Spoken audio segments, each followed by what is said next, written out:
Are you a parent or an expectant mother who needs someone to talk to? Do you live in Southside Hampton Roads?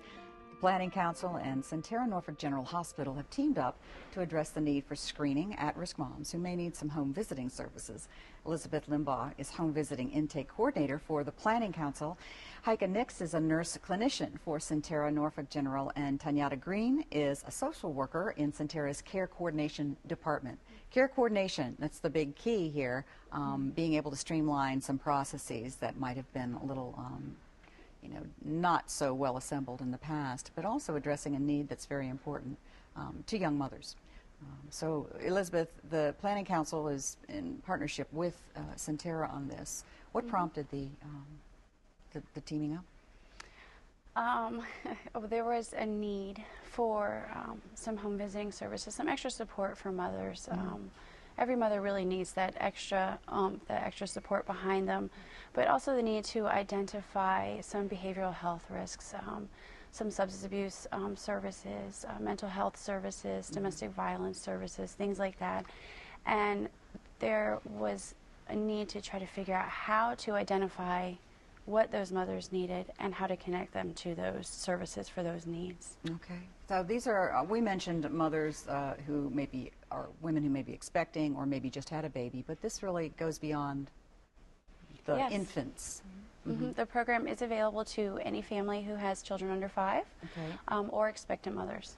Okay, so it covers a pretty broad group. So the need to screen and really being able to identify these factors and these risk factors is extremely important, not only for the mother, but for the children and the family at large.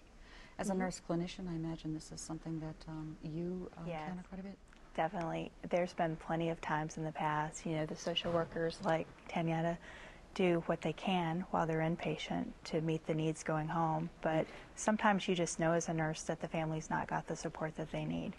So this really empowers the nursing staff that takes care of the moms and the family to offer further services and feel more comfortable that they're going to have what they need to be successful with the baby, because there's so many challenges. There's postpartum depression. There are just so many things that would bring a baby at risk in the home, that this is an extra way that we can help educate and prevent bad outcomes in our children. This would also assist, I imagine, infants that might have some other issues, in terms of health or disability, because that adds on to that stress level. It actually gives each baby a physician home. It makes sure, because sometimes the doctors are very leery of letting a baby go home without a follow-up appointment.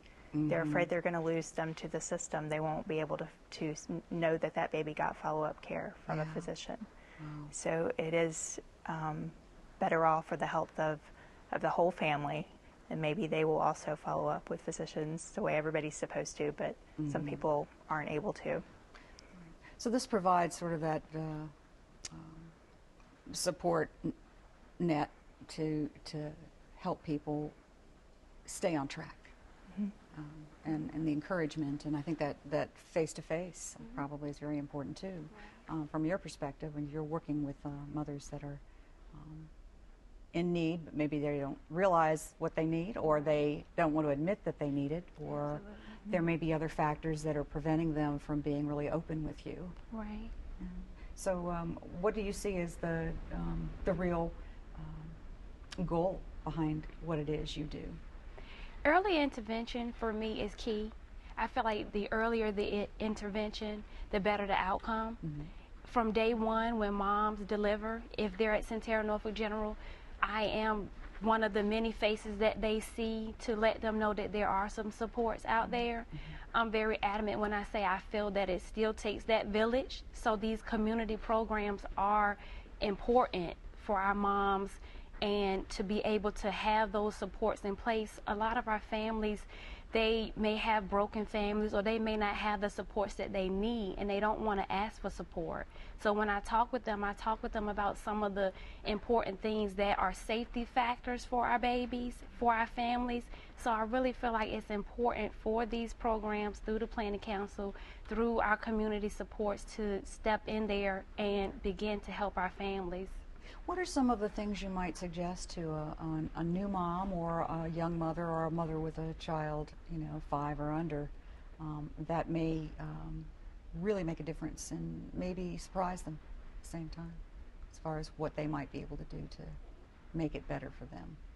What I would suggest is just to have an open mind about what services you may be eligible for. A lot of people feel that, these programs aren't based on socioeconomic status. They're not based on race. So it touches all backgrounds. So just have an open mind that whether you're a new mom or you're a mom that may be seasoned, there are some supports that you may need. A lot of the programs that moms tend to draw to are breastfeeding support. Things that you may have had a baby before, but you chose to breastfeed this time, and you're new to that. So the breastfeeding support and just the postpartum support. The moms that I talk to, I let them know that postpartum is something that's common. Some of the early warning signs just to kind of look for. And with those moms, they may notice, yeah, I did experience postpartum. I am experiencing that now. And they don't know who to talk to about it. Their families don't understand what they're experiencing. So to have someone to talk to feel like it's okay what I'm going through and I have those supports, that's important. And I guess as parents, if you have more than one child, like you said, the experiences can be different with each child. And not only that having more than one child, but just what you are experiencing emotionally. Your circumstances may be radically different, but that child is still number one. Yeah, a lot of people don't realize that postpartum depression has more to do with hormonal shifts. Right. They think there's the stigma of mental health that goes along with it. And granted, people with mental health issues are more likely to have postpartum depression as well. But it really shouldn't have the connotations it does, and it makes it hard for women to ask for help. Right. So having experienced postpartum doesn't necessarily mean that you have mental health issues at large. Exactly. That's a big, that's a big distinction that is easily misunderstood by our community. Yeah. So the idea of bringing this, the Planning Council's role in this would be what? The Planning Council receives some consent forms from Centerra Norfolk General's delivery unit. When we contact mom and have extensive conversation with her regarding what her needs might be, we can even connect her with other needs, such as maybe she wants to continue her education, get her GED, or maybe she needs to be connected to WIC or even a food pantry and things like that. So it's not just the behavioral health risks that we're addressing, it's basically it's an all-around care for mom connections. Okay, wonderful. Well, it's a wonderful partnership, and it really does bring together some very, very important things that mothers who might be experiencing very, very new and unusual feelings can take advantage of.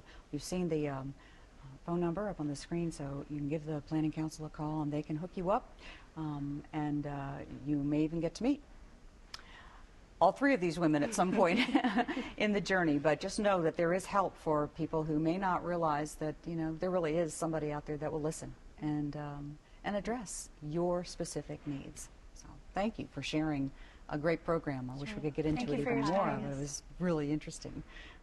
Navigating downtown Norfolk on foot requires more than looking both ways before crossing the street. Walking with safety in mind when we come back.